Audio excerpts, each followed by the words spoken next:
Вот уже много лет озеро Соленое является точкой притяжения для жителей микрорайона Марха.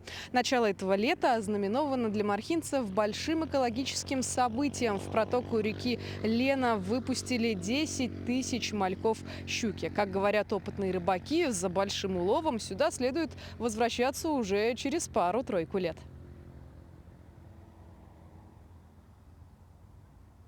Заключив соглашение с Мархинской администрацией, сотрудники Якутского хлебокомбината очистили береговую линию озера и занялись подготовкой к зарыблению водоема. Мальки прибыли на новое место издалека. Их доставили из села Улахан-Ан Хангаласского района.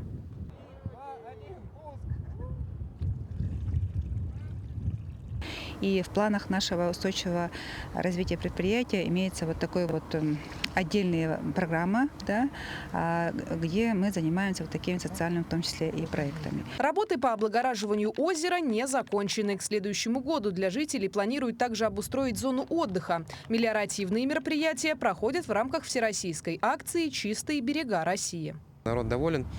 Это первое, у нас освежилась вода. Рыбаки как бы довольны, да, что рыба была чистая. Огородники, как видели, у нас большой сектор, да, у всех небольшие хозяйства, да, свои личные подсобные на территории. Но это немаловажно, полив, вода для растений. Впрочем, помимо довольства, у местных жителей возникают сомнения, приживутся ли мальки на новом месте. Вопрос возникает из-за специфических особенностей водоема. До этого в озере водились только гальяны и караси. Запустили этих щук, они выживут, не выживут. Почему караси ловятся? Я сам удивлялся, нигде не ловится на удочку, а здесь ловится, потому что карасей больше, чем гальянов.